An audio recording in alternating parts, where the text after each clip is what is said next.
Ooh, Phoenix, your booty is gonna be wide.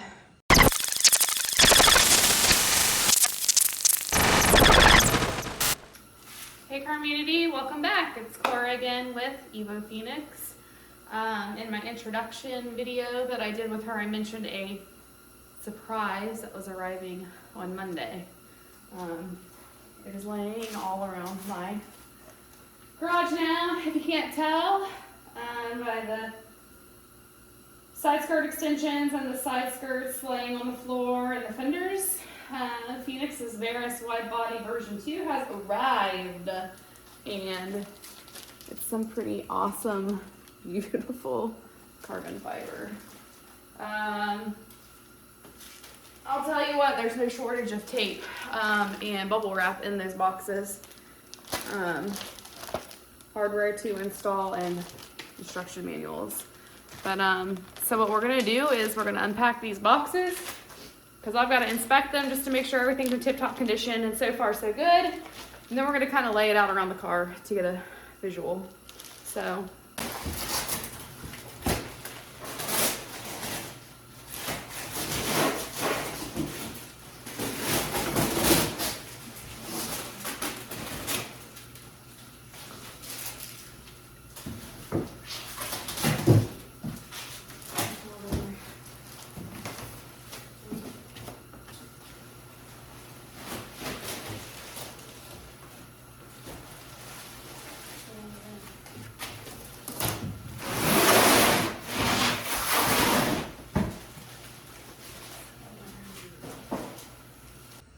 Okay, so far everything's checking out.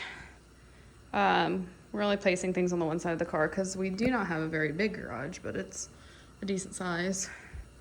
So the side skirt extensions with the side skirts, the fender, that piece is gonna go there, and then bolts onto part of the front bumper too.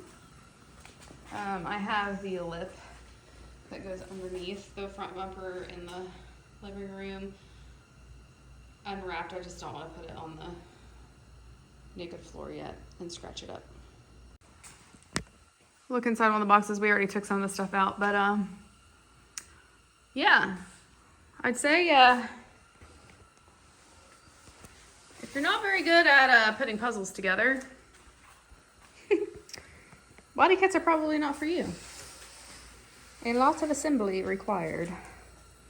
And of course we knew that obviously when we bought it. It's just a joke, but lots of assembly.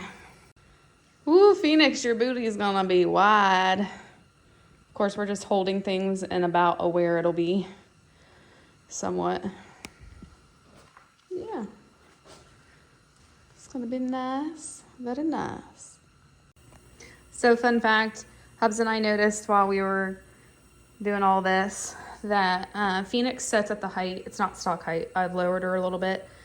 But it's funny though, because I'm always concerned about putting this body kit on and it not looking right, because I'm not gonna lower the car anymore really, because I can't autocross with a slammed car. But you know, obviously it's sitting down on the ground, but it looks like it might appear to be slightly lower than she sets now as it is, which I'm not complaining about. We're just like, oh, we might have to actually lift her up some for autocross, so we'll see how that goes. And of course, the installation of this kit is probably honestly not going to happen until the end of this season. I'm toying around the idea of sending off pieces like the front bumper and the side skirts and all of that, and maybe the front fenders. Most of these are supposed to be like direct replacements. Most of the work, I think, the way I understood, is going to come with the rear fenders, because I'm going to actually have to cut. And that makes me anxious. But, you know, because I did just have Phoenix completely repainted not even a year ago, and the thought of cutting her and drilling down to the metal, shoulda, woulda, coulda. Should have made this decision back when I was having her painted, but at the time I was like, no, I don't want to do a body kit. The more involved with shows and stuff that I got, I just decided to, why not? Why don't we just go big or go home and go wide? So it's going to be a work in progress. As much as I am an impatient person and want a here and now, this is not going to be a rushed project because I refuse to just slap this body kit on and it look ridiculous. I'll joke here and there and be like, oh, I'm just going to put the front bumper on and all that. But until I have the time to dedicate for this car to be put together properly, painted and fitted, it's probably honestly going to be about another year before you see this kit on the car. I'm a little disappointed, but I was hoping, because I ordered the kit in August. Obviously, you know, it comes from Japan, so, and all the shipping issues and all that. Took quite a bit to get here, which is fine. But those who follow me know that I am active in the local autocross scene, and I like to attend shows. Phoenix is going to be on display at the Sumo Speed Indoor June 5th. So pretty excited about that. So as much as I would love to have this done and installed by all of that, I just don't have time for the car to be down. I have too many things that I need to be at, you know, once a month to twice a month in the summer, you know, for autocross. I just don't have that kind of time for the car to be down. So it just sounds like a good next winter project. And then another side note, the transmission in Phoenix was supposed to be sent out last winter to Cosmic Motorsports to be built. But I decided to buy a body kit instead, so why not, you know? It was a YOLO moment. It's definitely going to be a huge learning curve and a patience test for me, because anybody who knows me, like I said, knows that I'm a right here, right now kind of gal. And this is just something you can't rush. Cool. Yeah. Beautiful. You drove the car, obviously you're familiar with it.